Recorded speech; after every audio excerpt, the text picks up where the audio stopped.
श्री शिवाय नमस्तुभ्यम। आज की कथा में आप सभी भक्तों का हार्दिक स्वागत है। भगवान भोलेनाथ और माता पार्वती आपकी समस्त मनोकामनाओं को पूर्ण करें। 31 जुलाई 2025 आज है गुरुवार का दिन और आज आप सुनने वाले हैं शिव पुराण की कथा का 21वां अध्याय। इससे पहले के सभी अध्याय सुनने के लिए, वीडियो को लाइक और कमेंट्स करने के लिए आप सभी भक्तों का बहुत बहुत आभार। और अब भगवान भोलेनाथ का ध्यान करके आज की पावन कथा का प्रारंभ करते हैं। और आज की कथा में सबसे पहले आप सुनने वाले हैं भगवान शिव के भिक्षुवर्यावतार की कथा। भगवान शिव के अवधूतेश्वर अवतार की कथा सुनाने के बाद नंदीश्वर जी कहते हैं, हे मुनिश्रेष्ठ, अब तुम भगवान शंभु के नारी संदेह भंजक भिक्षु अवतार का वर्णन सुनो, जिसे उन्होंने अपने भक्त पर दया करके ग्रहण किया था। विदर्भ देश में सत्यरथ नाम से प्रसिद्ध एक राजा थे, जो धर्म में हमेशा तत्पर रहते थे, सत्यशील भी थे और बड़े बड़े शिव भक्तों से प्रेम करने वाले थे। इसी प्रकार धर्मपूर्वक पृथ्वी का पालन करते हुए उनका बहुत सा समय सुखपूर्वक बीत गया। तदनंतर किसी समय साल्व देश के राजाओं ने उस राजा की राजधानी पर आक्रमण करके उसे चारों ओर से घेर लिया। बलोन्मत्त शाल्वदेशीय क्षत्रियों के साथ, जिनके पास बहुत बड़ी सेना थी, राजा का बड़ा भयंकर युद्ध हुआ। शत्रुओं के साथ दारुण युद्ध करके उनकी बड़ी भारी सेना नष्ट हो गई। फिर दैव योग से राजा भी साल्वों के हाथ से मारे गए। उसके बाद उन नरेश के मारे जाने पर मरने से बचे हुए सैनिक मंत्रियों सहित भय से विवल होकर भाग खड़े हुए। हे मुने, उस समय विदर्भ राज सत्यरथ की महारानी शत्रुओं से घिरी होने पर भी कोई प्रयत्न करके रात के समय अपने नगर से बाहर निकल गई। वे गर्भवती थी, अतः शोक से संतप्त होकर भगवान शंकर के चरणारविंदों का चिंतन करती हुई वे धीरे धीरे पूर्व दिशा की ओर बहुत दूर चली गई। सवेरा होने पर रानी ने भगवान शंकर की दया से एक निर्मल सरोवर देखा। उस समय तक वे बहुत दूर तक रास्ता तय कर चुकी थी। सरोवर के तट पर आकर वे सुकुमारी रानी एक छायादार वृक्ष के नीचे बैठ गई। भाग्यवश उसी निर्जन स्थान में वृक्ष के नीचे ही रानी ने उत्तम गुणों से युक्त शुभ मुहूर्त में एक दिव्य बालक को जन्म दिया, जो सभी गुण और लक्षणों से संपन्न था। दैववश उस बालक की जननी महारानी को बड़े जोर की प्यास लगी। तब वे पानी पीने के लिए उस सरोवर में उतरी। इतने में ही एक बड़े भारी ग्राह ने रानी को अपना ग्रास बना लिया, मतलब रानी को खा लिया। अब वो बालक पैदा होते ही माता पिता से हीन हो गया और भूख प्यास से पीड़ित होकर उस तालाब के किनारे जोर जोर से रोने लगा। इतने में ही उस पर कृपा करके भगवान महेश्वर वहां आ गए और उस शिशु की रक्षा करने लगे। उन्हीं की प्रेरणा से एक ब्राह्मणी अकस्मात वहां आ गई। वह विधवा थी, घर घर भीख मांगकर जीवन निर्वाह करती थी और अपने 1 वर्ष के बालक को गोद में लिए हुए उस तालाब के तट पर पहुंची थी। उसने एक अनाथ शिशु को वहां क्रंदन करते देखा तो निर्जन वन में उस बालक को देखकर ब्राह्मणी को बड़ा विस्मय हुआ और वह मन ही मन विचार करने लगी, अहो, यह मुझे इस समय बड़े आश्चर्य की बात दिखाई देती है कि यह नवजात शिशु, जिसकी नाल भी अभी तक नहीं कटी है, पृथ्वी पर पड़ा हुआ है और इसकी माँ भी नहीं है। पिता आदि दूसरे कोई सहायक भी यहाँ दिखाई नहीं देते। क्या कारण हो गया? न जाने यह किसका पुत्र है। इसे जानने वाला यहाँ कोई भी नहीं है जिससे इसके जन्म के विषय में पूछूं। इसे देखकर मेरे हृदय में करुणा उत्पन्न हो गई है। मैं इस बालक का अपने औरस पुत्र की भांति पालन पोषण करना चाहती हूँ, परंतु इसके कुल और जन्म आदि का ज्ञान न होने के कारण इसे छूने का साहस नहीं होता। ब्राह्मणी जब इस प्रकार विचार कर ही रही थी, उसी समय भक्तवत्सल भगवान शंकर ने बड़ी कृपा की। बड़ी बड़ी लीलाएं करने वाले महेश्वर एक सन्यासी का रूप धारण करके सहसा वहां आ पहुंचे, जहां वह ब्राह्मणी संदेह में पड़ी हुई थी और यथार्थ बात को जानना चाहती थी। श्रेष्ठ भिक्षु का रूप धारण करके आए हुए करुणा निधान भगवान शिव ने हंसकर कहा, हे ब्राह्मणी, अपने चित्त में संदेह और खेद को स्थान न दो। यह बालक परम पवित्र है। तुम इसे अपना ही पुत्र समझो और प्रेम पूर्वक इसका पालन करो। ब्राह्मणी बोली, हे प्रभु, आप मेरे भाग्य से ही यहाँ पधारे हैं। इसमें संदेह नहीं कि मैं आपकी आज्ञा से इस बालक का अपने पुत्र की भांति पालन पोषण करूंगी। तथापि मैं विशेष रूप से यह जानना चाहती हूँ कि वास्तव में यह कौन है, किसका पुत्र है और आप कौन हैं जो इस समय यहाँ पधारे हैं। हे भिक्षुवर, मेरे मन में बार बार यह बात आती है कि आप करुणा निधान शिव ही हैं और यह बालक पूर्व जन्म में आपका भक्त रहा है। किसी कर्म दोष से यह इस दुर्वस्था में पड़ा है। इसे भोगकर यह पुनः आपकी कृपा से परम कल्याण का भागी होगा। मैं भी आपकी माया से ही मोहित होकर मार्ग भूलकर यहाँ आ गई हूँ। आपने ही इसके पालन के लिए मुझे यहाँ भेजा है। भिक्षु प्रवर शिव ने कहा, हे ब्राह्मणी सुनो, यह बालक शिवभक्त विदर्भराज सत्यरथ का पुत्र है। सत्यरथ को साल्वदेशी क्षत्रियों ने युद्ध में मार डाला है। उनकी पत्नी अत्यंत व्यग्र होकर रात में शीघ्रतापूर्वक अपने महल से बाहर भाग आई। उन्होंने यहाँ आकर इस बालक को जन्म दिया और सवेरा होने पर वे प्यास से पीड़ित होकर सरोवर में उतरी। उसी समय दैववश एक ग्राह ने आकर उन्हें अपना आहार बना लिया। तब ब्राह्मणी ने भगवान शिव से पूछा, हे भिक्षुदेव, क्या कारण है कि इसके पिता राजा सत्यरथ श्रेष्ठ भोगों के उपभोग के समय बीच में ही साल्वदेशी शत्रुओं द्वारा मार डाले गए? किस कारण से इस शिशु की माता को ग्राह ने खा लिया और यह शिशु जो जन्म से ही अनाथ और बंधुहीन हो गया, इसका क्या कारण है? मेरा अपना पुत्र भी अत्यंत दरिद्र एवं भिक्षुक क्यों हुआ तथा मेरे इन दोनों पुत्रों को भविष्य में कैसे सुख प्राप्त होगा? ब्राह्मणी के पूछने पर भिक्षुवर्य शिव ने कहा, हे ब्राह्मणी, तुम मेरी बात सुनो।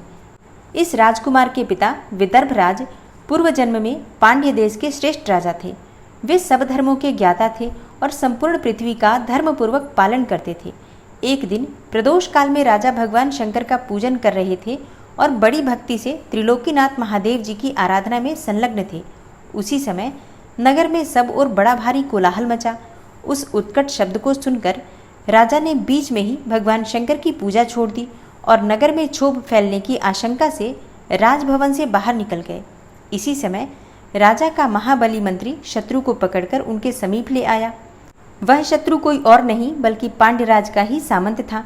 उसे देखकर राजा ने क्रोधपूर्वक उसका मस्तक कटवा दिया।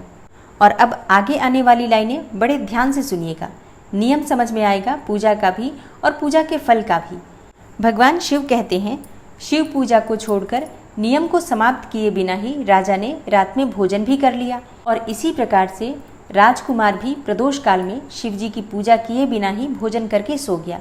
वही राजा दूसरे जन्म में विदर्भराज हुआ था। शिव जी की पूजा में विघ्न होने के कारण, मतलब बीच में ही जो पूजा उसने अधूरी छोड़ी, उसके कारण शत्रुओं ने उसको सुख भोग के बीच में ही मार डाला। मतलब उसकी अकाल मृत्यु इस समय में हुई जब सुख भोगने का समय था।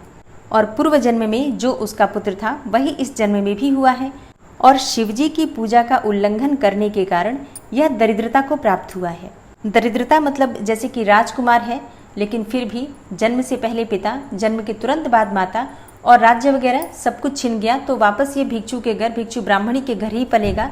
तो ये एक भारी दरिद्रता हुई क्योंकि धन जन सब कुछ खो दिया, बंधु बांधव, माता पिता, धन संपत्ति सब कुछ खो दिया जन्म से पहले ही। तो पूर्व जन्म के कर्म का फल बताते हुए भगवान शिव आगे कहते हैं कि इसकी माता ने पूर्व जन्म में छल से अपनी सौत को मार डाला था। उस महान पाप के कारण ही वह इस जन्म में ग्राह के द्वारा मारी गई। इसके बाद भगवान शिव ब्राह्मणी के प्रश्न का उत्तर देते हुए कि उसका पुत्र गरीब क्यों पैदा हुआ, इस बारे में बताते हुए कहते हैं, तुम्हारा पुत्र पूर्व जन्म में उत्तम ब्राह्मण था। हे ब्राह्मणी, तुम्हारा पुत्र पूर्व जन्म में उत्तम ब्राह्मण था। इसने अपनी सारी आयु केवल दान लेने में ही बिताई, यज्ञ आदि सत्कर्म नहीं किए हैं, इसलिए यह दरिद्रता को प्राप्त हुआ है। उस दोष का निवारण करने के लिए अब तुम भगवान शंकर की शरण में जाओ। ये दोनों बालक यज्ञोपवीत संस्कार के पश्चात भगवान शिव की आराधना करें, भगवान शिव इनका कल्याण करेंगे। इस प्रकार ब्राह्मणी को उपदेश देकर भिक्षु अर्थात श्रेष्ठ सन्यासी का शरीर धारण करने वाले भक्तवत्सल शिव ने उसे अपने उत्तम स्वरूप का दर्शन कराया। उन्हें साक्षात शिव जानकर ब्राह्मण पत्नी ने प्रणाम किया और प्रेम से गदगद वाणी द्वारा उनकी स्तुति की। तत्पश्चात भगवान शिव वहीं अंतर्ध्यान हो गए। उनके चले जाने पर ब्राह्मणी उस बालक को लेकर अपने पुत्र के साथ घर को चली गई। एक चक्रा नाम के सुंदर ग्राम में उसने अपना घर बना रखा था। वह उत्तम अन्न से अपने बेटे तथा राजकुमार का भी पालन पोषण करने लगी। यथासंभव ब्राह्मणों ने उन दोनों का यज्ञोपवीत संस्कार कर दिया। वे दोनों शिव की पूजा में तत्पर रहते हुए घर पर ही बड़े हुए। शांडिल्य मुनि के उपदेश से नियम परायण होकर वे दोनों शुभ व्रत रखकर प्रदोष काल में शंकर जी की पूजा करते थे। एक दिन द्विज कुमार राजकुमार को साथ लिए बिना ही नदी में स्नान करने के लिए गया। वहां उसे निधि से भरा हुआ एक सुंदर कलश मिल गया, मतलब धन से भरा हुआ एक सुंदर कलश मिल गया। इस प्रकार भगवान शंकर की पूजा करते हुए उन दोनों कुमारों का उसी घर में 1 वर्ष व्यतीत हो गया। तदनंतर एक दिन राजकुमार उस ब्राह्मण के साथ वन में गया। वहां अकस्मात एक गंधर्व कन्या आ गई। उसके पिता ने वह कन्या राजकुमार को दे दी। गंधर्व कन्या से विवाह करके राजकुमार निष्कंटक राज्य भोगने लगे। जिस ब्राह्मण पत्नी ने पहले अपने पुत्र की भांति उसका पालन पोषण किया था, वही उस समय राजमाता हुई और वह ब्राह्मण कुमार उसका भाई हुआ। राजा का नाम धर्मगुप्त था। इस प्रकार देवेश्वर शिव की आराधना करके राजा धर्मगुप्त अपनी उस रानी के साथ विदर्भ देश में राजोचित सुख का उपभोग करने लगा। यह मैंने तुमसे शिव के भिक्षुवरी अवतार का वर्णन किया है, जिन्होंने राजा धर्मगुप्त को बाल्यकाल में सुख प्रदान किया था। वह पवित्र आख्यान पापाहारी, परम पावन, चारों पुरुषार्थों का साधक तथा संपूर्ण अभिष्ट को देने वाला है। जो प्रतिदिन एकाग्रचित्त होकर इसे सुनता या सुनाता है, वह इस लोक में संपूर्ण भोगों का उपभोग करके अंत में भगवान शिव के धाम में जाता है। इस कथा को सुनने से एक बात तो हमें समझ में आती है कि कभी भी कोई भी पूजा बीच में नहीं छोड़नी चाहिए। और मान लीजिए कि कोई ऐसा ज़रूरी काम पड़ जाता है आपको कि बीच में आप पूजा पर से उठ जाते हैं, तो जैसे ही वो काम समाप्त करते हैं उसके बाद तुरंत आकर पहले अपनी पूजा पूरी कीजिए, फिर आगे के कार्य कीजिए। ऐसा नहीं कि एक बार पूजा पर से उठ गए तो पूजा अधूरी छोड़कर बाकी के काम में लग जाएं। कथा सुनते वक्त इन सभी बातों का ध्यान रखिए ताकि छोटी छोटी गलतियां जो हम करते हैं वो हमसे ना हो सके। और अब आप सुनेंगे भगवान शिव के सुरेश्वर अवतार की कथा, उपमन्यु की तपस्या और उन्हें उत्तम वर की प्राप्ति। नंदीश्वर कहते हैं, हे सनत कुमार जी, अब मैं परमात्मा शिव के सुरेश्वर अवतार का वर्णन करूंगा, जिन्होंने धौम्य के बड़े भाई उपमन्यु का हित साधन किया था। उपमन्यु व्याघ्रपाद मुनि के पुत्र थे। उन्होंने पूर्व जन्म में ही सिद्धि प्राप्त कर ली थी और वर्तमान जन्म में मुनि कुमार के रूप में प्रकट हुए थे। वे शैशवावस्था में ही माता के साथ मामा के घर में रहते थे और दैववश दरिद्र थे। एक दिन उन्हें बहुत कम दूध पीने को मिला, इसलिए अपनी माता से वे बारंबार दूध मांगने लगे।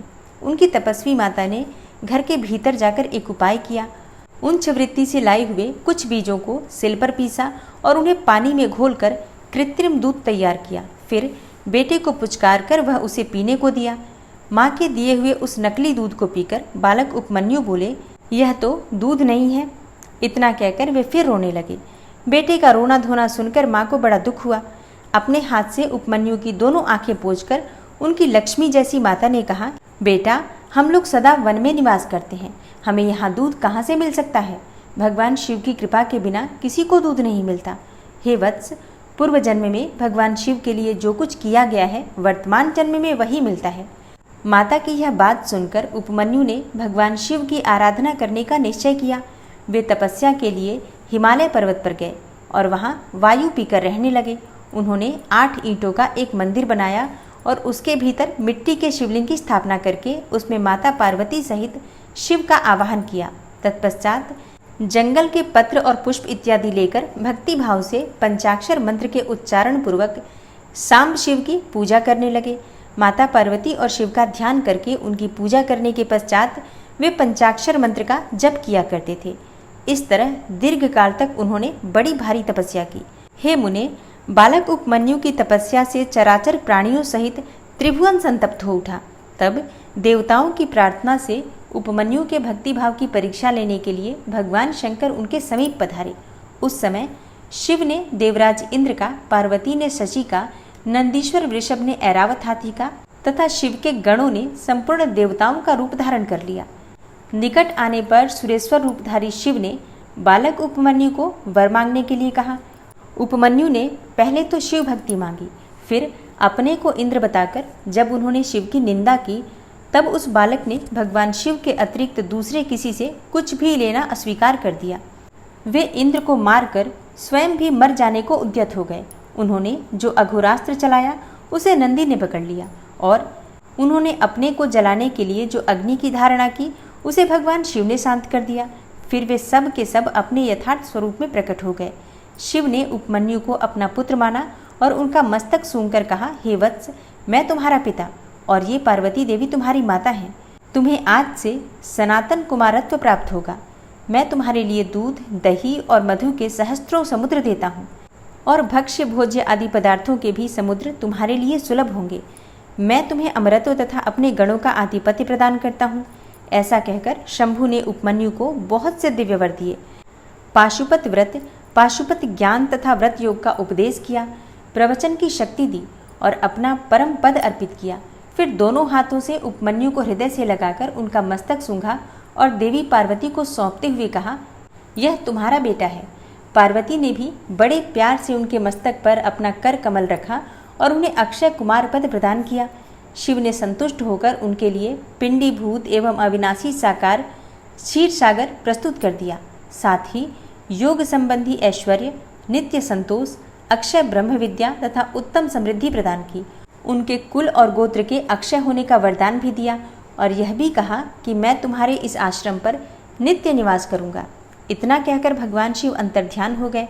उपमन्यु वर पाकर प्रसन्नतापूर्वक घर आए। उन्होंने माता से सब बातें बताई। सुनकर माता को बड़ा हर्ष हुआ। उपमन्यु सबके पूजनीय और अधिक सुखी हो गए। हे तात, इस प्रकार मैंने तुमसे परमेश्वर शिव के सुरेश्वर अवतार का वर्णन किया है। यह अवतार सत्पुरुषों को सदा ही सुख देने वाला है।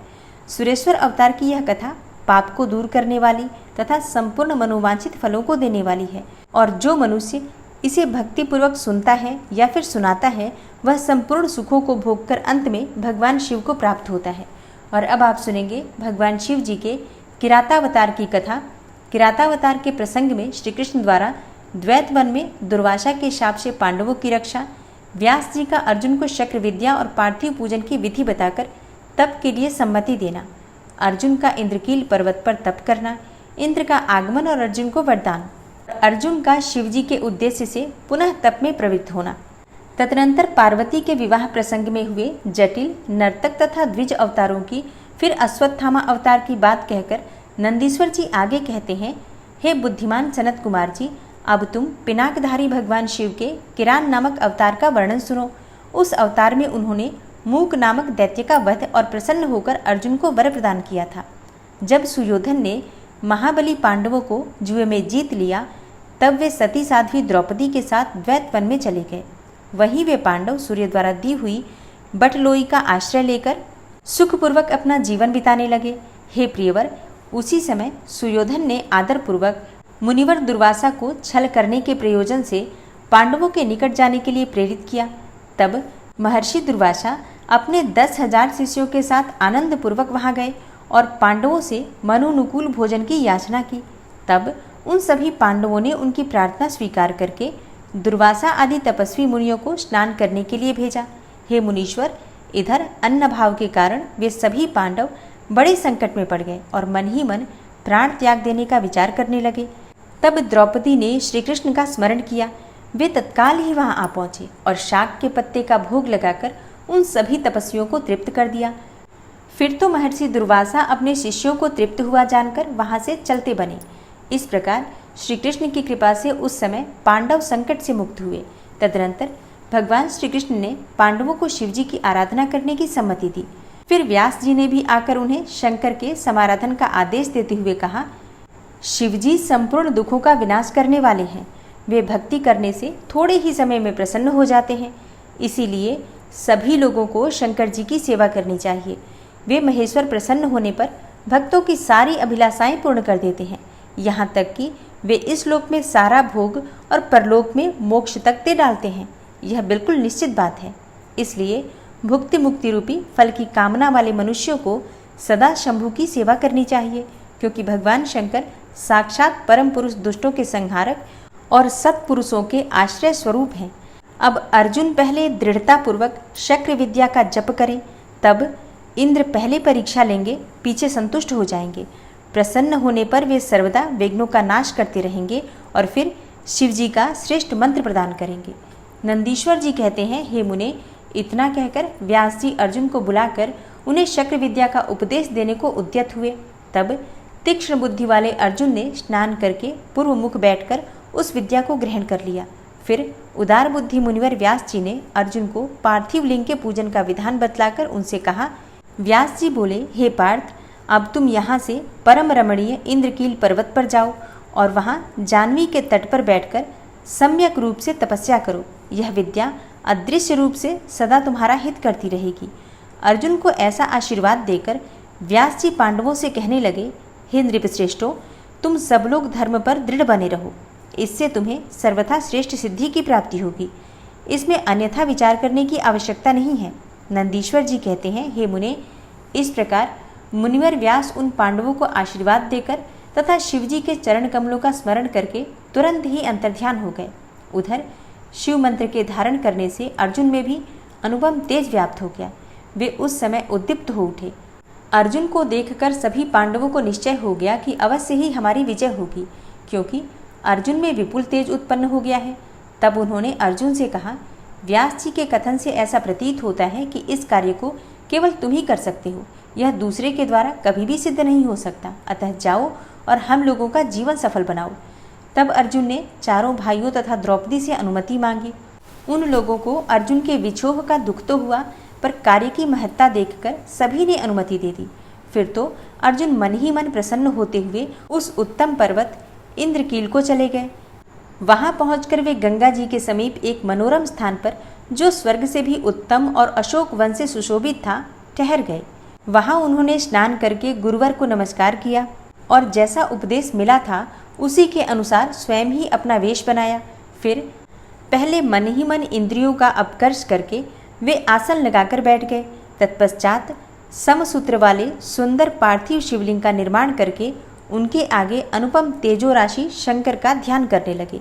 वे तीनों समय स्नान करके अनेकों प्रकार से बारंबार शिवजी की पूजा करते हुए उपासना मार्ग में तत्पर हो गए। तब अर्जुन के शिरोभाग से तेज की ज्वाला निकलने लगी। उसे देखकर इंद्र के गुप्तचर भयभीत हो गए और वे सोचने लगे कि ये यहाँ कब आ गया। पुनः उन्होंने ऐसा विचार किया कि यह घटना इंद्र को बतला देनी चाहिए। ऐसा सोचकर वे तत्काल ही इंद्र के समीप गए। गुप्तचरों ने कहा, हे देवेश, वन में एक पुरुष तप कर रहा है, परंतु हमें पता नहीं कि वह देवता है या ऋषि है, सूर्य है अथवा अग्नि है। उसी के तेज से संतप्त होकर हम आपके सन्निकट आए हैं। हमने उसका चरित्र भी आपसे निवेदित कर दिया। अब आप जैसा उचित समझे वैसा करें। नंदीश्वर कहते हैं, हे मुने, उन गुप्तचरों के यो कहने पर इंद्र को अपने पुत्र अर्जुन का सारा मनोरथ ज्ञात हो गया। तब वे पर्वत रक्षकों को विदा करके स्वयं वहां जाने का विचार करने लगे। हे विप्रवर, इंद्र अर्जुन की परीक्षा करने के लिए वृद्ध ब्रह्मचारी ब्राह्मण का वेश बनाकर वहां पहुंचे। उस समय उन्हें आया हुआ देखकर पांडुपुत्र अर्जुन ने उनकी पूजा की और फिर उनकी स्तुति करके आगे खड़े होकर पूछने लगे, हे ब्राह्मण, बताइए इस समय कहाँ से आपका शुभागमन हुआ है। इस पर ब्राह्मण वेशधारी इंद्र ने अर्जुन को ऐसे वचन कहे जिससे कि वह तप से डिग जाए। पर जब अर्जुन को दृढ़ निश्चय देखा, तब अपने स्वरूप में प्रकट होकर इंद्र ने अर्जुन को भगवान शंकर का मंत्र बताया और उसका जप करने की आज्ञा दी। तदनंतर अपने अनुचरों को सावधानी के साथ अर्जुन की रक्षा करने का आदेश देकर वे अर्जुन से बोले, हे भद्र, तुम्हें कभी भी प्रमादपूर्वक राज्य नहीं करना चाहिए। हे परंतप, यह विद्या तुम्हारे लिए श्रेयस्करी होगी। साधक को सर्वथा धैर्य धारण किए रहना चाहिए। रक्षक तो भगवान शिव हैं ही।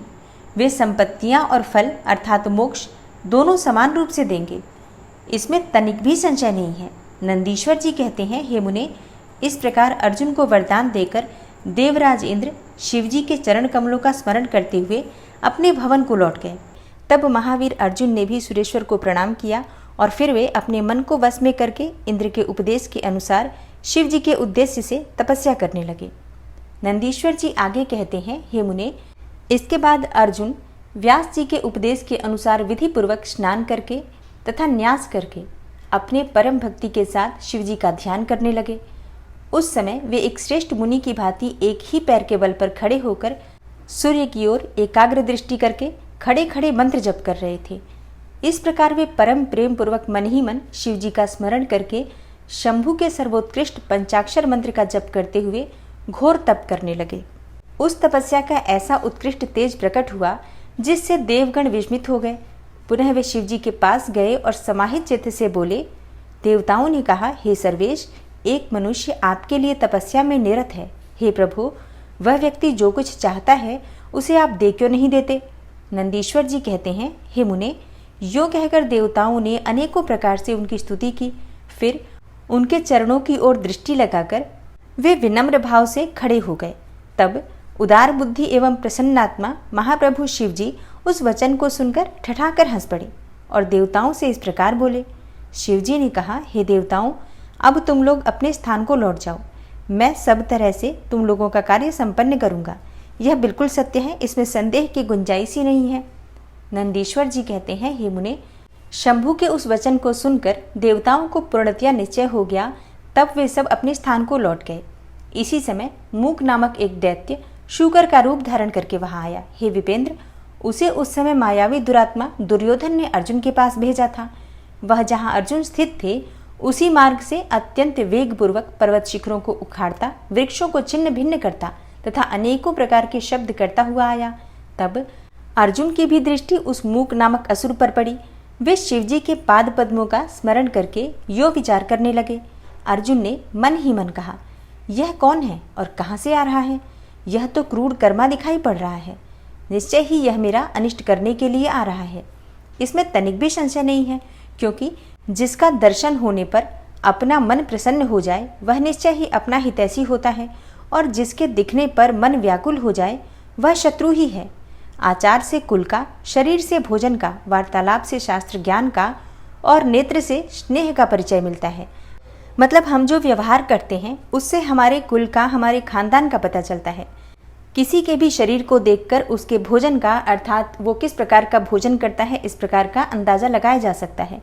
जब कोई बात करता है तो उससे शास्त्रों के ज्ञान का पता चलता है कि उसे किस प्रकार का ज्ञान है, शास्त्रों का कितना ज्ञान है। और नेत्रों से, अर्थात आपकी आंखों में देखकर आपके स्नेह का पता चल जाता है कि किसी के प्रति आपका स्नेह है या फिर वैर है। और आकार से, चाल ढाल से, चेष्टा से, बोलने से तथा नेत्र और मुख के विकार से मन के भीतर का भाव जाना जाता है। नेत्र 4 प्रकार के कहे गए हैं, उज्ज्वल, सरस, तिरछे और लाल। विद्वानों ने इनका भाव भी पृथक पृथक बतलाया है। नेत्र मित्र का संयोग होने पर उज्ज्वल, पुत्र दर्शन के समय सरस, कामिनी के प्राप्त होने पर वक्र और शत्रु के दिख जाने पर लाल हो जाते हैं। इस नियम के अनुसार इसे देखते ही मेरी सारी इंद्रियां कलुषित हो उठी हैं, अतः यह निस्संदेह शत्रु ही है और मार डालने योग्य है। इधर मेरे लिए गुरु जी की आज्ञा भी ऐसी ही है कि हे राजन, जो तुम्हें कष्ट देने के लिए उद्यत हो उसे तुम बिना किसी प्रकार का विचार किए अवश्य मार डालना, तथा मैंने इसीलिए आयुध भी तो धारण कर रखा है। यो विचार कर अर्जुन बाण का संधान करके वहीं डटकर खड़े हो गए। इसी बीच भक्तवत्सल भगवान शंकर अर्जुन की रक्षा, उनकी भक्ति की परीक्षा और उस दैत्य का नाश करने के लिए शीघ्र ही वहां आ पहुंचे। उस समय उनके साथ गणों का यूथ भी था और वे महान, अद्भुत, सुशिक्षित भील का रूप धारण किए हुए थे।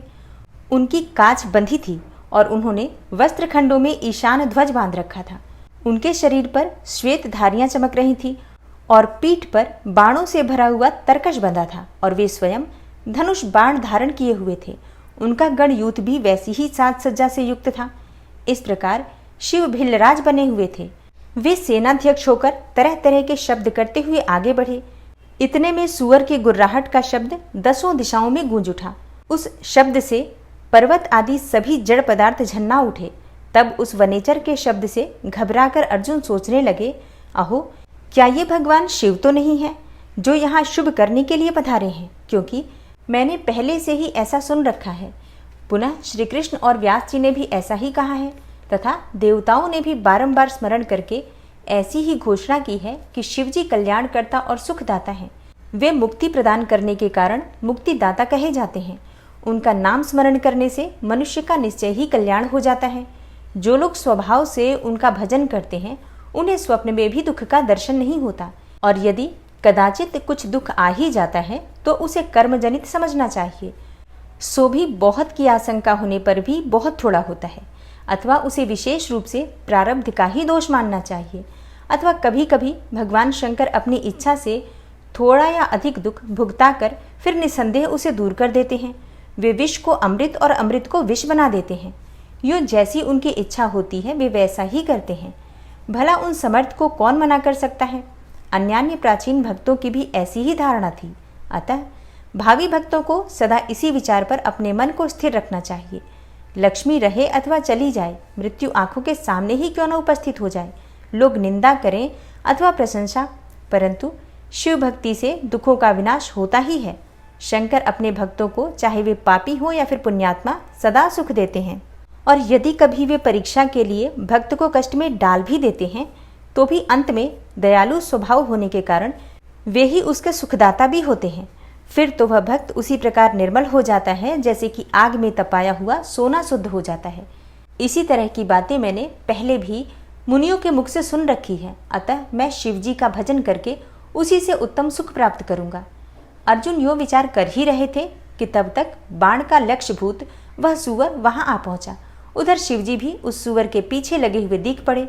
उस समय उन दोनों के मध्य में वह शूकर अद्भुत शिखर सा दिख रहा था। उसकी बड़ी महिमा भी कही गई है। तब भक्तवत्सल भगवान शंकर अर्जुन की रक्षा के लिए बड़े वेग से आगे बढ़े। इसी समय उन दोनों ने उन शूकर पर बाण चलाया। शिवजी के बाण का लक्ष्य उसका पुच्छ भाग था और अर्जुन ने उसके मुख को अपना निशाना बनाया था। शिवजी का बाण उसके पुच्छ भाग से प्रवेश करके मुख के रास्ते निकल गया और शीघ्र ही भूमि में विलीन हो गया। तब अर्जुन का बाण उसके पिछले भाग से निकलकर बगल में ही गिर पड़ा। तब वह शूकर रूपधारी दैत्य उसी क्षण मरकर भूतल पर गिर पड़ा। उस समय देवताओं को महान हर्ष प्राप्त हुआ। उन्होंने पहले तो जय जयकार करते हुए पुष्पों की वृष्टि की, फिर वे बारंबार नमस्कार करके स्तुति करने लगे। उस समय उन दोनों ने दैत्य के उस क्रूर रूप की ओर दृष्टिपात किया। उसे देखकर शिवजी का मन संतुष्ट हो गया और अर्जुन को महान सुख प्राप्त हुआ। तत्पश्चात अर्जुन मन ही मन विशेष रूप से सुख का अनुभव करते हुए कहने लगे, अहो, यह श्रेष्ठ दैत्य परम अद्भुत रूप धारण करके मुझे मारने के लिए ही आया था, परंतु शिवजी ने ही मेरी रक्षा की है। निस्संदेह उन परमेश्वर ने ही आज इसे मारने के लिए मेरी बुद्धि को प्रेरित किया है। ऐसा विचार कर अर्जुन ने शिव नाम का संकीर्तन किया और फिर बारंबार उनके चरणों में प्रणाम करके उनकी स्तुति की। नंदीश्वर जी कहते हैं, हे महाज्ञानी सनत कुमार जी, अब परमात्मा शिव की उस लीला का श्रवण करो जो भक्त वत्सलता से युक्त तथा उनकी दृढ़ता से भरी हुई है। तदनंतर शिव जी ने उस बाण को लाने के लिए तुरंत ही अपने अनुचर को भेजा और उधर अर्जुन भी उसी निमित्त वहां आए। इस प्रकार एक ही समय में रुद्र के अनुचर तथा अर्जुन दोनों बाण उठाने के लिए वहां पहुंचे। तब अर्जुन ने उसे डरा धमकाकर अपना बाण उठा लिया। यह देखकर उस अनुचर ने कहा, हे ऋषि सत्तम, आप क्यों इस बाण को ले रहे हैं? यह हमारा सहायक है, इसे छोड़ दीजिए। भीलराज के उस अनुचर द्वारा यूं कहे जाने पर मुनि श्रेष्ठ अर्जुन ने शंकर जी का स्मरण किया और इस प्रकार कहा। अर्जुन बोले, हे वनेचर, तू बड़ा मूर्ख है, तू बिना समझे बूझे क्या बक रहा है? इस बाण को तो मैंने अभी अभी छोड़ा है, फिर यह तेरा कैसे? इसकी धारियां तथा पिच्छों पर मेरा ही नाम अंकित है, फिर यह तेरा कैसे हो गया? ठीक है, तेरा कुटिल स्वभाव छूटना कठिन है। नंदीश्वर जी कहते हैं, हे मुने, अर्जुन का यह कथन सुनकर भिल्ल रूपी गणेश्वर को हंसी आ गई। तब वह ऋषि रूप में वर्तमान अर्जुन को यो उत्तर देते हुए बोला, रे तापस सुन, जान पड़ता है तू तपस्या नहीं कर रहा है, केवल तेरा वेश ही तपस्वी का है, क्योंकि सच्चा तपस्वी छल कपट नहीं करता। भला जो मनुष्य तपस्या में निरत होगा वह कैसे मिथ्या भाषण करेगा एवं कैसे छल करेगा? अरे तू मुझे अकेला मत समझ, तुझे ज्ञात होना चाहिए कि मैं एक सेना का अधिपति हूँ और हमारे स्वामी यहाँ बहुत से वंचारी भीलों के साथ बैठे हैं। वे विग्रह तथा अनुग्रह करने में सर्वथा समर्थ हैं। यह बाण जिसे तूने अभी उठा लिया है उन्हीं का है। यह बाण कभी तेरे पास टिक ही नहीं सकेगा। तापस, तू क्यों अपनी तपस्या का फल नष्ट करना चाहता है? मैंने तो ऐसा सुन रखा है कि चोरी करने से, छलपूर्वक किसी को कष्ट पहुंचाने से, विस्मय करने से तथा सत्य का त्याग करने से प्राणी का तप क्षीण हो जाता है। यह बिल्कुल सत्य है।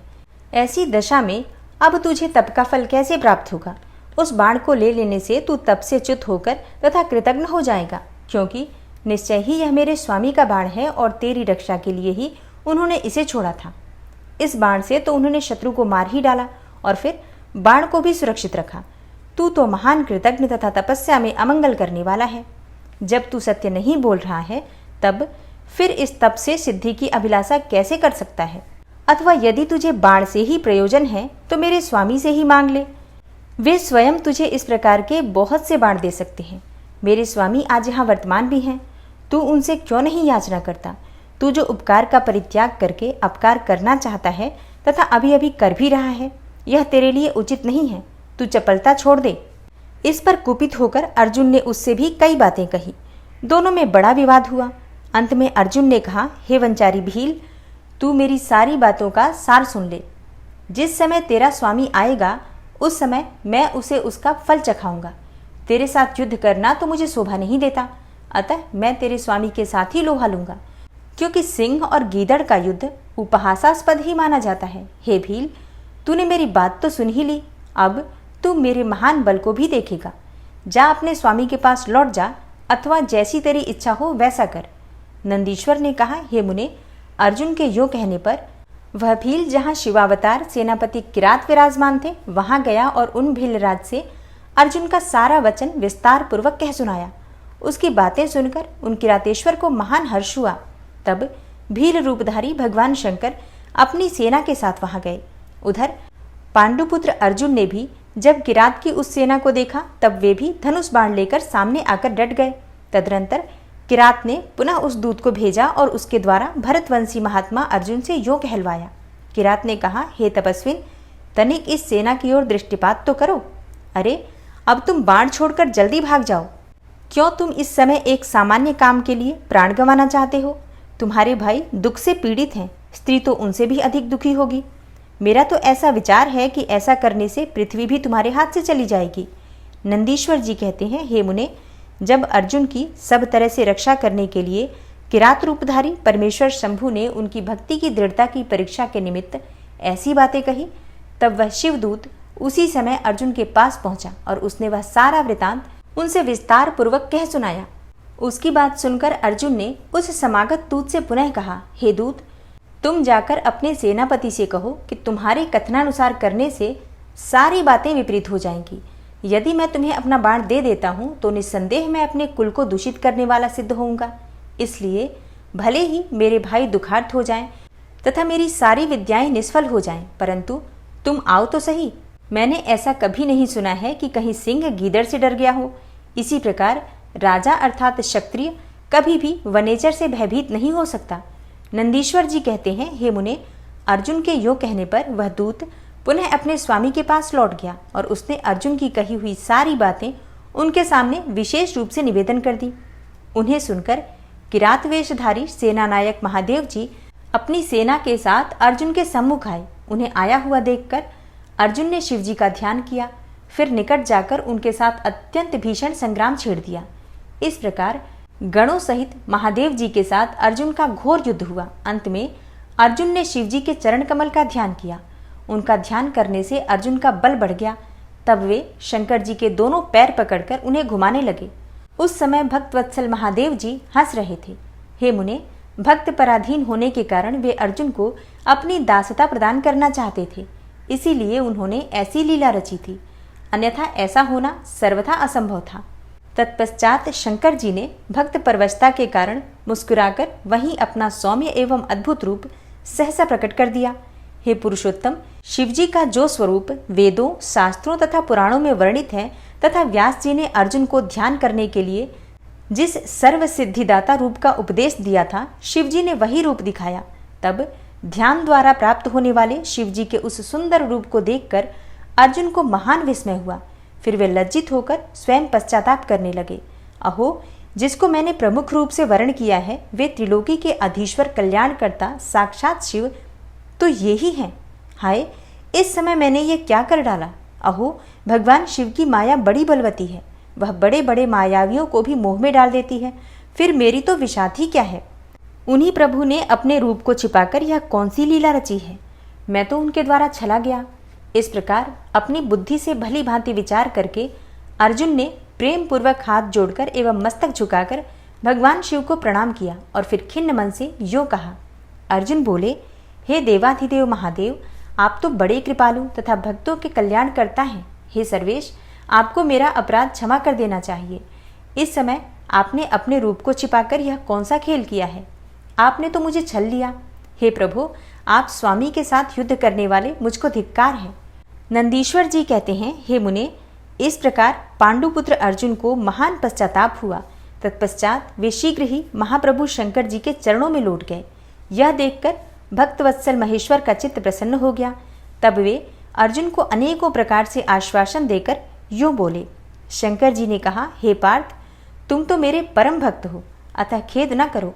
यह तो मैंने आज तुम्हारी परीक्षा लेने के लिए ऐसी लीला रची थी, इसलिए तुम शोक त्याग दो। नंदीश्वर जी कहते हैं, हे मुने, यो कहकर भगवान शिव ने अपने दोनों हाथों से पकड़कर अर्जुन को उठा लिया और अपने तथा गणों के समक्ष उनकी लाज का निवारण किया। फिर भक्तवत्सल भगवान शंकर वीरों में मान्य पांडुपुत्र अर्जुन को सब तरह से हर्ष प्रदान करते हुए प्रेम पूर्वक बोले। शिवजी ने कहा, पांडवों में श्रेष्ठ अर्जुन, मैं तुम पर परम प्रसन्न हूँ, अतः अब तुम अपना वर मांगो। इस समय तुमने जो मुझ पर प्रहार एवं आघात किया है उसे मैंने अपनी पूजा मान लिया है। साथ ही यह तो सब मैंने अपनी इच्छा से ही किया है, इसमें तुम्हारा अपराध ही क्या है? अतः तुम्हारी जो लालसा हो वह मांग लो, क्योंकि मेरे पास कोई भी ऐसी वस्तु नहीं है जो तुम्हारे लिए अदेय हो। यह जो कुछ हुआ है वह शत्रुओं में तुम्हारे यश और राज्य की स्थापना के लिए अच्छा ही हुआ है। तुम्हें इसका दुख नहीं मानना चाहिए। अब तुम अपनी सारी घबराहट छोड़ दो। नंदीश्वर जी कहते हैं, हे मुने, भगवान शंकर के यो कहने पर अर्जुन भक्तिपूर्वक सावधानी से खड़े होकर शंकर जी से बोले। अर्जुन ने कहा, हे शंभो, आप तो बड़े उत्तम स्वामी हैं, आपको भक्त बहुत प्रिय हैं। हे देव, भला मैं आपकी करुणा का क्या वर्णन कर सकता हूँ। हे सदाशिव, आप तो बड़े कृपालु हैं। यो कहकर अर्जुन ने महाप्रभु शंकर की सद्भक्ति युक्त एवं वेद सम्मत स्तुति आरंभ की। अर्जुन बोले, आप देवाधिदेव को नमस्कार है। हे कैलाशवासिन, आपको प्रणाम है। हे सदाशिव, आपको अभिवादन है। हे पंचमुख परमेश्वर, आपको मैं सिर झुकाता हूँ। आप जटाधारी तथा 3 नेत्रों से विभूषित हैं, आपको बारंबार नमस्कार है। आप प्रसन्न रूप वाले तथा सहस्त्रों मुखों से युक्त हैं, आपको प्रणाम है। हे नीलकंठ, आपको मेरा नमस्कार प्राप्त हो। मैं सद्योजात को अभिवादन करता हूँ। वामांक में गिरजा को धारण करने वाले हे वृषभध्वज, आपको प्रणाम है। 10 भुजाधारी आप परमात्मा को पुनः पुनः अभिवादन है। आपके हाथों में डमरू और कपाल शोभा पाते हैं तथा आप मुंडों की माला धारण करते हैं, आपको नमस्कार है। आपका श्री विग्रह शुद्ध स्फटिक तथा निर्मल कर्पूर के समान गौर वर्ण का है। हाथ में पिनाक सुशोभित है तथा आप उत्तम त्रिशूल धारण किए हुए हैं, आपको प्रणाम है। हे गंगाधर, आप व्याघ्र चर्म का उत्तरीय तथा गज चर्म का वस्त्र लपेटने वाले हैं। आपके अंगों में नाग लिपटे रहते हैं, आपको बारंबार अभिवादन है। सुंदर लाल लाल चरणों वाले आपको नमस्कार है। नंदी द्वारा गणों द्वारा सेवित आप गणनायक को प्रणाम है। जो गणेश रूप हैं, कार्तिकेय जिनके अनुगामी हैं, जो भक्तों को भक्ति और मुक्ति प्रदान करने वाले हैं, उन आपको पुनः पुनः नमस्कार है। आप निर्गुण, सगुण, रूप रहित, रूपवान, कलायुक्त तथा निष्कल हैं, आपको मैं बारंबार सिर झुकाता हूँ। जिन्होंने मुझ पर अनुग्रह करने के लिए किरात वेश धारण किया है, जो वीरों के साथ युद्ध करने के लिए प्रेमी तथा नाना प्रकार की लीलाएं करने वाले हैं, उन महेश्वर को प्रणाम है। जगत में जो कुछ भी रूप दृष्टिगोचर हो रहा है वह सब आपका ही तेज कहा जाता है। आप चिद्रूप हैं और अन्वय भेद से त्रिलोकी में रमण कर रहे हैं। जैसे धूलि कणों की आकाश में उदय हुई तारकाओं की तथा बरसते हुए जलों की बूंदों की गणना नहीं की जा सकती, उसी प्रकार आपके गुणों की भी संख्या नहीं है। हे नाथ, आपके गुणों की गणना करने में तो वेद भी समर्थ नहीं है। मैं तो एक मंद बुद्धि व्यक्ति हूँ, फिर मैं उनका वर्णन कैसे कर सकता हूँ। हे महेशान, आप जो कोई भी हो, आपको मेरा नमस्कार है। हे महेश्वर, आप मेरे स्वामी हैं और मैं आपका दास हूँ, अतः आपको मुझ पर कृपा करनी ही चाहिए। नंदीश्वर जी कहते हैं, हे मुने, अर्जुन द्वारा किए गए इस स्तवन को सुनकर भगवान शंकर का मन प्रसन्न हो गया। तब वे हंसते हुए पुनः अर्जुन से बोले। शंकर जी ने कहा, हे वत्स, अब अधिक कहने से क्या लाभ। तुम मेरी बात सुनो और अपना अभिष्ट वर मांग लो। इस समय तुम जो कुछ कहोगे वह सब मैं तुम्हें प्रदान करूंगा। नंदीश्वर जी कहते हैं, हे महर्षि, शंकर जी के यो कहने पर अर्जुन ने हाथ जोड़कर नतमस्तक होकर सदाशिव को प्रणाम किया और फिर प्रेम पूर्वक गदगद वाणी में कहना प्रारंभ किया। अर्जुन ने कहा, हे विभो, आप तो स्वयं ही अंतर्यामी रूप से सबके अंदर विद्यमान रहते हैं, अतः घट घट की जानने वाले हैं। ऐसी दशा में मैं क्या कहूँ, तथापि मैं जो कुछ कहता हूँ उसे आप सुनिए। हे भगवान, मुझ पर शत्रुओं द्वारा जो संकट प्राप्त हुआ था वह तो आपके दर्शन से ही विनष्ट हो गया। अब जिस प्रकार मुझे इस लोक की परासिद्धि प्राप्त हो सके वैसी कृपा कीजिए। नंदीश्वर जी कहते हैं, हे मुने, इतना कहकर अर्जुन ने भक्तवत्सल भगवान शंकर को नमस्कार किया और फिर वे हाथ जोड़कर मस्तक झुकाए हुए उनके निकट खड़े हो गए। जब स्वामी शिवजी को यह ज्ञात हो गया कि यह पांडुपुत्र अर्जुन मेरा अनन्य भक्त है, तब वे भी परम प्रसन्न हुए। फिर उन महेश्वर ने अपने पाशुपत नामक अस्त्र को, जो सर्वथा समस्त प्राणियों के लिए दुर्जय है, अर्जुन को दे दिया और इस प्रकार कहा, शिवजी बोले, हे वत्स, मैंने तुम्हें अपना महान अस्त्र दे दिया। इसे धारण करने से अब तुम समस्त शत्रुओं के लिए अजेय हो जाओगे। जाओ, विजय लाभ करो।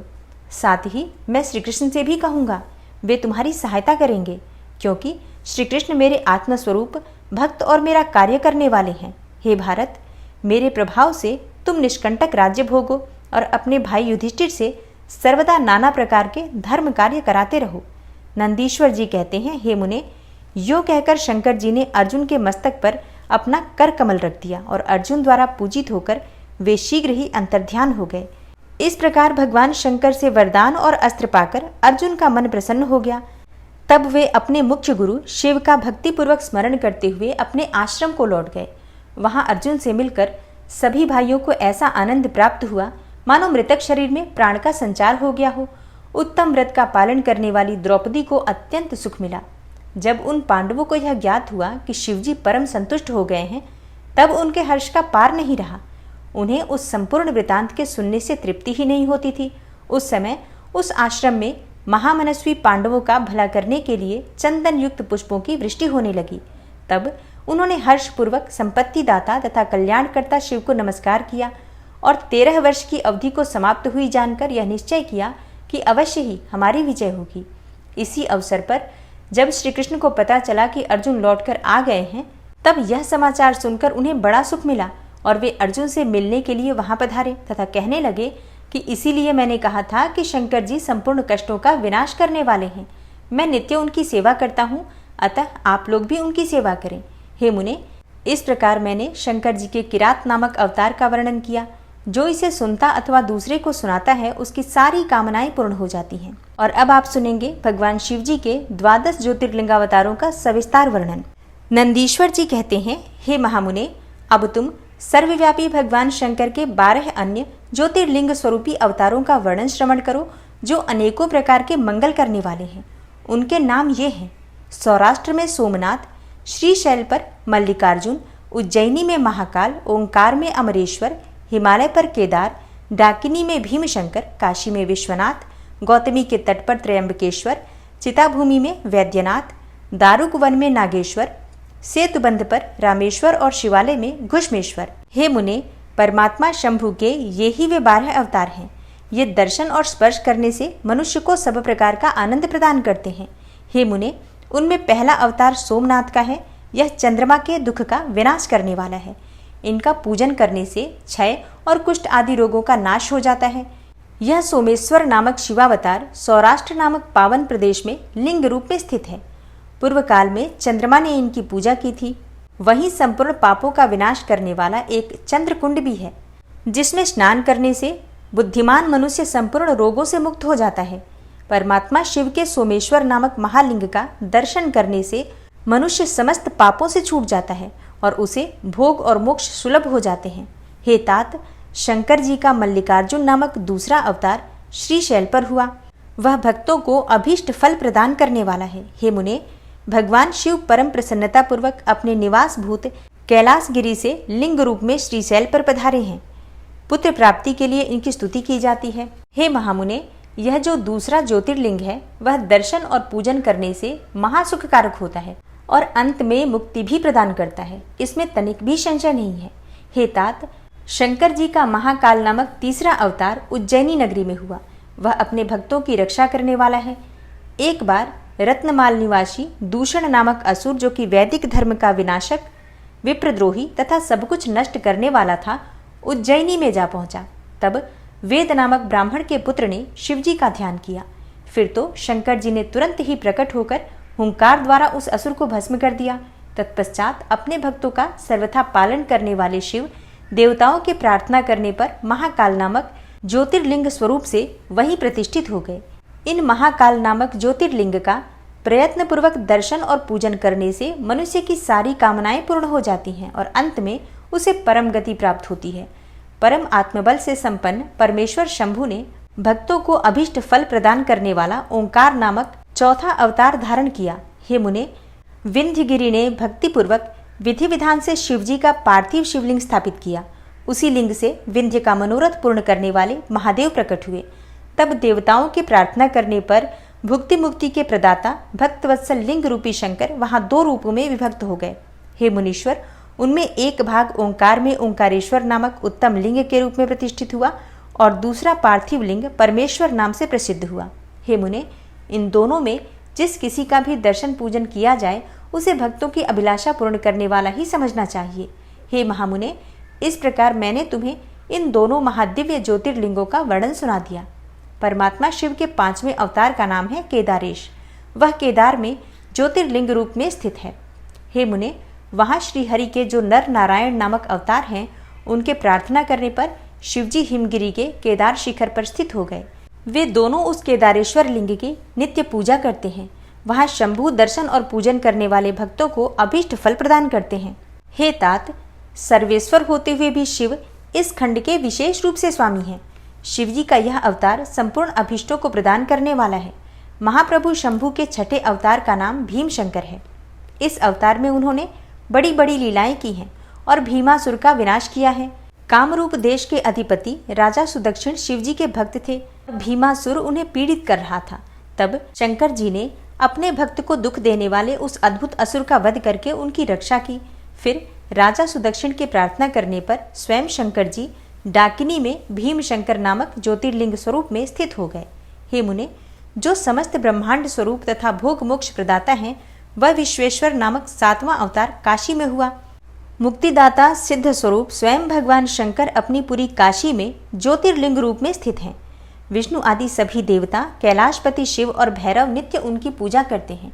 जो काशी विश्वनाथ के भक्त हैं और नित्य उनके नामों का जप करते रहते हैं, वे कर्मों से निर्लिप्त होकर कैवल्य पद के भागी होते हैं।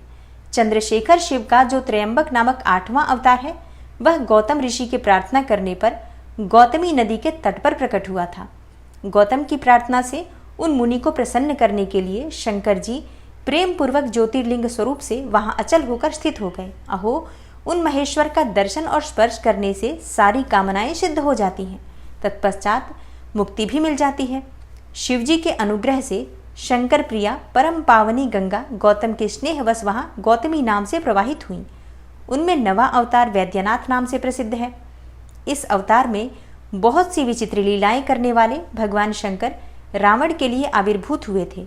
उस समय रावण द्वारा अपने लाए जाने को ही कारण मानकर महेश्वर ज्योतिर्लिंग स्वरूप से चिताभूमि में प्रतिष्ठित हो गए। उस समय से वे त्रिलोकी में वैद्यनाथेश्वर नाम से विख्यात हुए। वे भक्तिपूर्वक दर्शन और पूजन करने वाले को भोग और मोक्ष के प्रदाता हैं। हे मुने, जो लोग इस वैद्यनाथेश्वर शिवलिंग के महात्म्य को पढ़ते अथवा सुनते हैं, उन्हें यह भुक्ति मुक्ति का भागी बना देता है। 10वां नागेश्वर अवतार कहलाता है। यह अपने भक्तों की रक्षा के लिए प्रादुर्भूत हुआ था। यह सदा दुष्टों को दंड देता रहता है। इस अवतार में शिवजी ने दारुक नामक राक्षस को, जो कि धर्मघाती था, मारकर वैश्यों के स्वामी तथा सुप्रिय नामक भक्त की रक्षा की थी। तत्पश्चात बहुत सी लीलाएं करने वाले वे परात्पर प्रभु शंभु लोगों का उपकार करने के लिए अंबिका सहित ज्योतिर्लिंग स्वरूप से स्थित हो गए। हे मुने, नागेश्वर नामक उस शिवलिंग का दर्शन तथा अर्चन करने से राशि के राशि महान पातक तुरंत विनष्ट हो जाते हैं। हे मुने, शिवजी का 11वां अवतार रामेश्वर अवतार कहलाता है। वह श्री रामचंद्र जी का प्रिय करने वाला है। उसे श्री राम ने ही स्थापित किया था। जिन भक्तवत्सल शंकर ने परम प्रसन्न होकर श्री राम को प्रेम पूर्वक विजय का वरदान दिया था, वे ही लिंग रूप में आविर्भूत हुए। हे मुने, तब श्री राम के अत्यंत प्रार्थना करने पर वे सेतुबंध पर ज्योतिर्लिंग रूप से स्थित हो गए। उस समय श्री राम ने उनकी भली भांति सेवा पूजा की। रामेश्वर की अद्भुत महिमा की भूतल पर किसी से तुलना नहीं की जा सकती। यह सर्वदा भुक्ति मुक्ति की प्रदायिनी तथा भक्तों की कामना पूर्ण करने वाली है। जो मनुष्य सद्भक्ति पूर्वक रामेश्वर शिवलिंग को गंगा जल से स्नान कराएगा, वह जीवन मुक्त ही है। वह इस लोक में जो देवताओं के लिए भी दुर्लभ है, ऐसे संपूर्ण भोगों को भोगने के पश्चात परम ज्ञान को प्राप्त होगा। फिर उसे कैवल्य मोक्ष मिल जाएगा। घुष्मेश्वर अवतार शंकर जी का 12वां अवतार है। वह नाना प्रकार की लीलाओं का कर्ता, भक्तवत्सल तथा घुष्मा को आनंद देने वाला है। हे मुने, घुष्मा का प्रिय करने के लिए भगवान शंकर दक्षिण दिशा में स्थित देवशैल के निकट एक सरोवर में प्रकट हुए। हे मुने, घुष्मा के पुत्र को सुदेह्य ने मार डाला था। उसे जीवित करने के लिए घुष्मा ने शिवजी की आराधना की। तब उनकी भक्ति से संतुष्ट होकर भक्तवत्सल शंभु ने उनके पुत्र को बचा लिया। तदनंतर कामनाओं के पूरक शंभु घुष्मा की प्रार्थना से उस तड़ाग में ज्योतिर्लिंग रूप से स्थित हो गए। उस समय उनका नाम घुष्मेश्वर हुआ। जो मनुष्य उस शिवलिंग का भक्तिपूर्वक दर्शन तथा पूजन करता है वह इस लोक में संपूर्ण सुखों को भोग कर अंत में मुक्ति लाभ करता है। हे सनत कुमार जी, इस प्रकार मैंने तुमसे इस 12 दिव्य ज्योतिर्लिंगों का वर्णन किया है। ये सभी भोग और मोक्ष के प्रदाता हैं। जो मनुष्य ज्योतिर्लिंगों की इस कथा को पढ़ता अथवा सुनता है वह संपूर्ण पापों से मुक्त हो जाता है तथा भोग मोक्ष को प्राप्त करता है। इस प्रकार मैंने इस शतरुद्र संहिता का वर्णन कर दिया। यह शिव के 100 अवतारों की उत्तम कीर्ति से संपन्न तथा संपूर्ण अभीष्ट फलों को देने वाली है। जो मनुष्य इसे नित्य समाहित चित्त से पढ़ता अथवा सुनता है उसकी सारी लालसाएं पूर्ण हो जाती हैं और अंत में मुक्ति भी प्राप्त हो जाती है। शतरुद्र संहिता संपूर्ण। ओम नमः शिवाय। श्री शिवाय नमस्तुभ्यम। दोस्तों, शतरुद्र संहिता में आपने भगवान शिव के 100 अवतारों की कथाएं सुनी। अब आप सुनेंगे कोटि रुद्र संहिता, जो कि कल से प्रारंभ होगा। और उम्मीद करती हूँ कि जिस प्रकार से आपने अब तक ये कथाएं बड़े प्रेम पूर्वक सुनी उसी प्रकार से आगे भी प्रतिदिन आप लोग कथाएं जरूर सुनेंगे। मिलती हूँ मैं आपसे कल की कथा में। तब तक के लिए नमस्कार।